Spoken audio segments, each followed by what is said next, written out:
Hi YouTube, I'm Clara Hermit. Today I wanted to do a video that's a little bit different to the usual stuff that I do.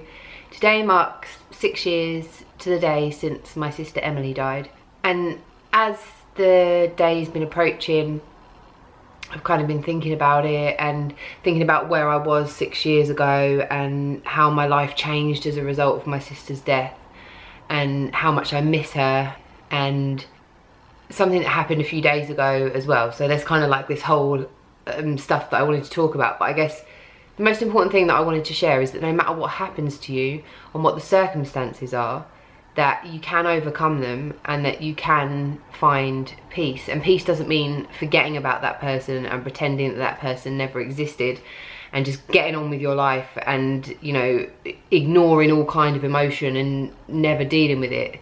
Actually, in fact, finding peace means really processing all of those feelings, everything that happened, and coming out the other side a stronger person. When my sister died, she was one of my best friends in the whole world. That's when I made a pact that I would find a way to be happy no matter how long it took or what it took. And that's because my mum died when I was a child, and my teenage years and coming into adulthood was all a bit crazy and all over the place, and I was really miserable, depressed, anxious, suffering with bulimia. I hated myself. I absolutely hated myself.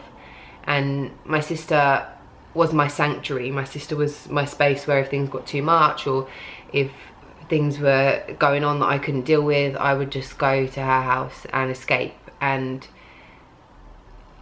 I really miss having that sanctuary, and I really miss my sister and the fact that she was funny and silly and passionate and small but angry, and all of the things that she was left a huge hole when she went, and my life has and will never be the same because of that.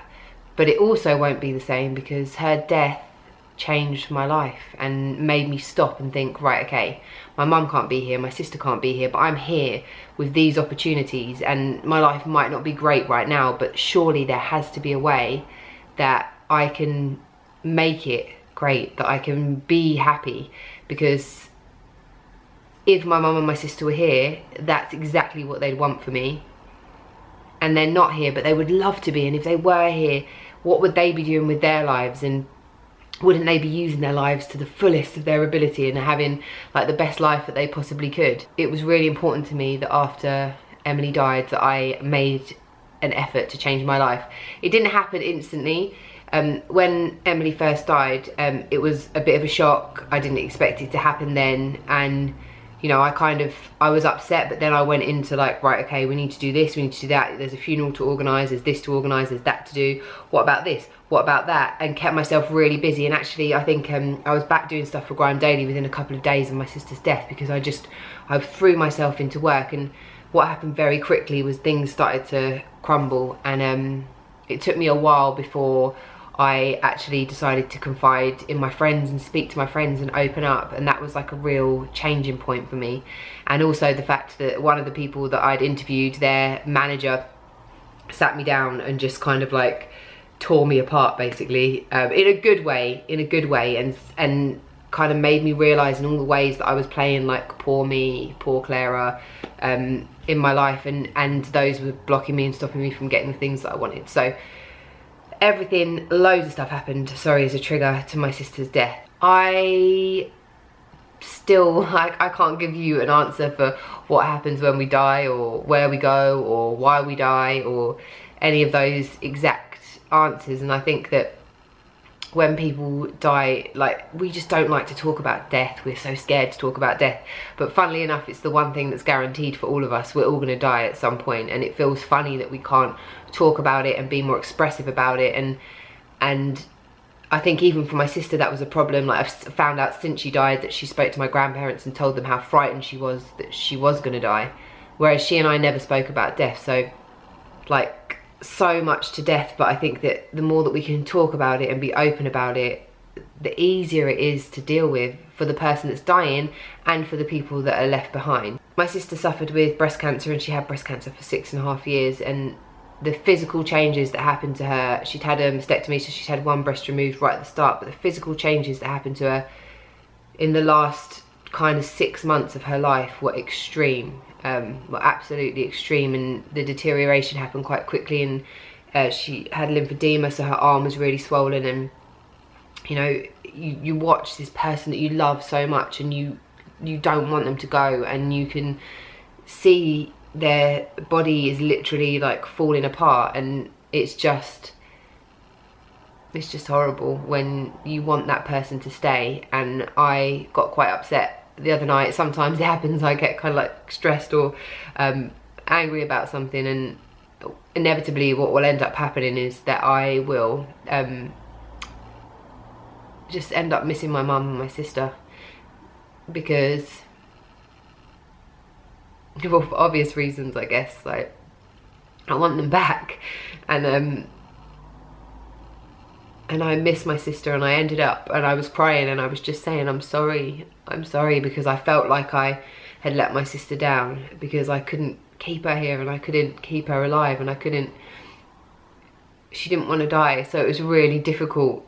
And I felt like maybe there was more I could have done, or more I should have known, or, you know, and all of these things go through your head. And I think it's just that, like, when you miss somebody so much, and you're so used to having this person as part of your life, and then suddenly they're gone and you can't talk to them anymore. I used to text my sister's phone just saying like, help, or where are you, especially when, you know, in the first few years of her being gone. And I couldn't make that break, you know, like it was really difficult. But as a positive, when something bad happens to us, it's our first response to kind of go, right, you know, that's it, my life's ruined.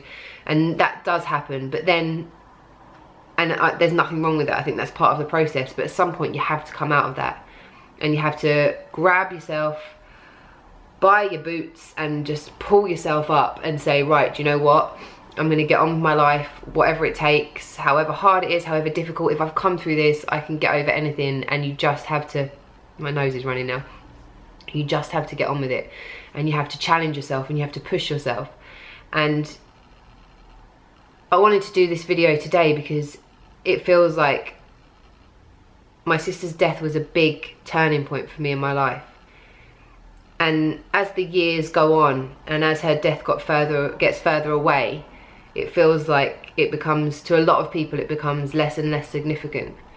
Whereas to me, it doesn't. I look at it and I'm like, 6 years ago she was here, and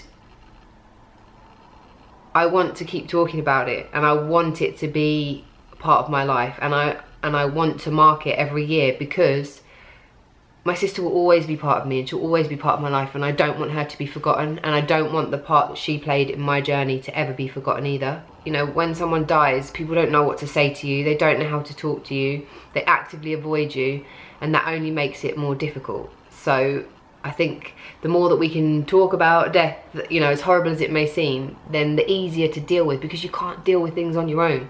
When someone dies, like with my sister dying, I wanted to go, yeah, look at me, I'm strong, I'm tough, I'm gonna go straight back to work, I'm just gonna get on with it, nothing's gonna stop me. But ultimately, that's not how it works. You need to take some time for yourself, and you need to rebuild, and you need to recoup and work out who you are and what you're doing. Especially like with Em, she was ill for such a long time that, you know, you get lost in it, and it's confusing because you don't know, you can't help. You cannot do anything. You're seeing this person that you love waste away, for want of a better word, and there's nothing you can do, and you're asking people, and you're desperately trying to find solutions and answers, and you don't have them. And so you feel kind of really helpless. And then when that person is gone, because it's been so consuming for all of this time, it's taken up so much of your energy and so much of your life, and then this person is gone and it's over. And then you're like, oh, and you kind of look around, and you start to look around at your life, and you're like, hold on a second, what's happening here? Why is this happening? Who am I? What's going on here? What's going on there? And it doesn't have to be a death. You know, horrible things, bad things, negative things happen to all of us all the time. And I'm not saying that we shouldn't express emotion, that we shouldn't express grief, that we shouldn't express upset, sadness. I think all of those things are really, really important and integral parts of who we are. But here is the difference. The difference is that it's up to you how you choose to move forward from that. And it's up to you what you choose to do with what's happened to you. Do you choose to make it into a positive thing and to let it propel you forward and to let it help you make changes in your life that are going to be positive? Or are you going to go further and further and let it pull you down, down, down, down, down, down, down, further and further and further and further? And they're your two choices. And the only difference between those two things, whether it's down here or up here, is what goes on in here.